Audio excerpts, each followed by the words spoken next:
I thought I had a good life, a loving wife, two wonderful daughters, and a home filled with laughter. But it was all a well-orchestrated lie. It started with little things. Lisa, my wife, had been distant for months, blaming stress from work. My daughters, Jenna and Brooke, both in their early 20s, had become secretive, exchanging knowing glances whenever I entered the room. I tried to ignore the feeling that something was off, until the truth came crashing down like a wrecking ball. One evening, Lisa's phone buzzed while she was in the shower. The name on the screen, Patrick, her boss. I wasn't the jealous type, but something in my gut told me to look. What I found shattered me. A string of messages, filled with words no husband should ever have to read. Last night was amazing. Can't wait to see you again. Love you too, baby. Let's talk later when he's asleep. My hands trembled as I scrolled through photos that confirmed everything. My heart pounded, not just with betrayal, but with rage. That night, I confronted Lisa. She didn't deny it. She didn't even look sorry.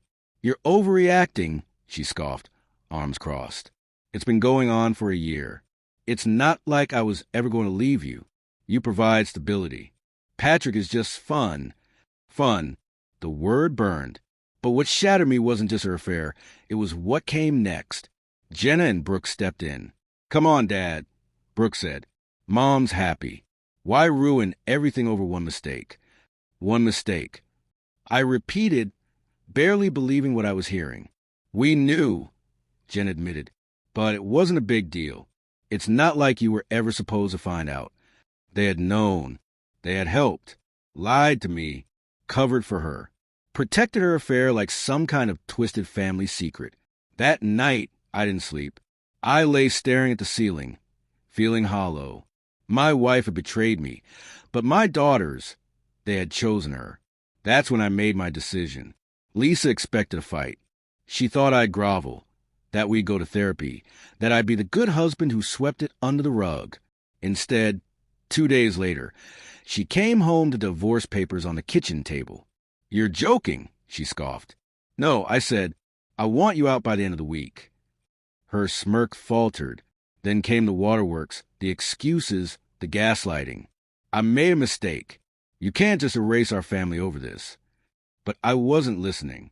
Jenna and Brooke didn't take it seriously until I called them over. I sat across from them, cold and empty. I'm done, I said. With her. With you both.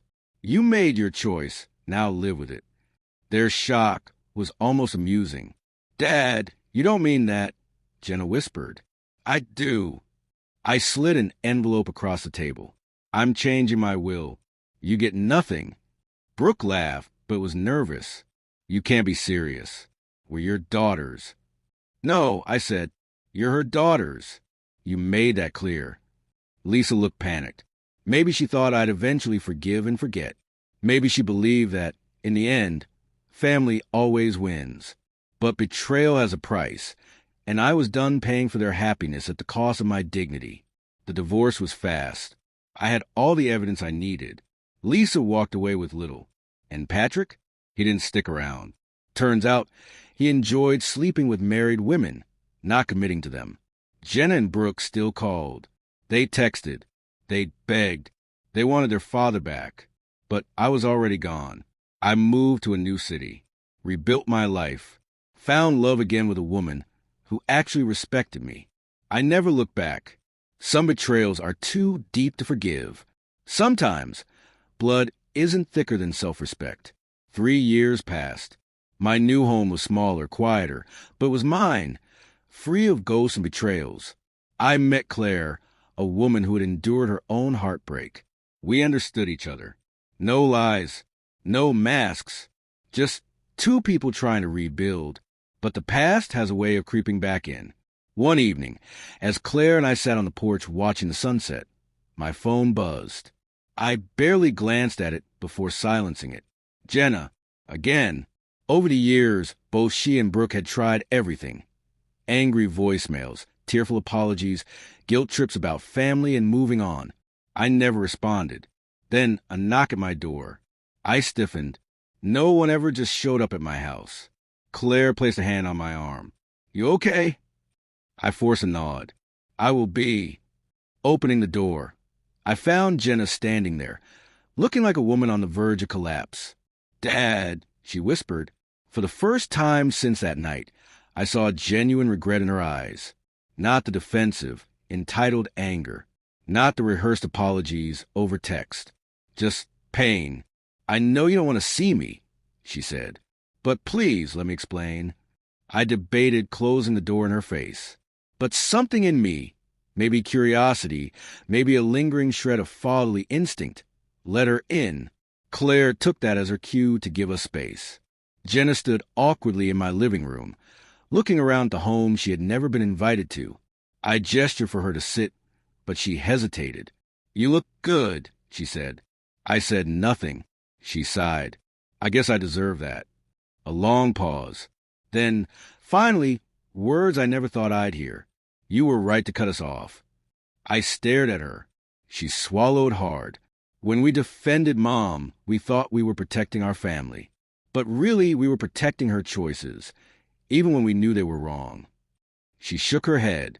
She never even loved Patrick. It was just excitement. And once you left, she realized she lost the only man who ever truly loved her. She spiraled. And Brooke and I... She hesitated. Go on, I said, my voice steady. She exhaled. Brooke still thinks you were being dramatic. She won't admit she was wrong. But me? I lost everything that day. You weren't just my dad, you were my hero. And I destroyed that for a woman who didn't deserve it. A long silence filled the room. I studied her, trying to see past the years of resentment. I don't hate you, Jenna, I finally said, but I don't know if I can forgive you. She nodded, wiping at her eyes.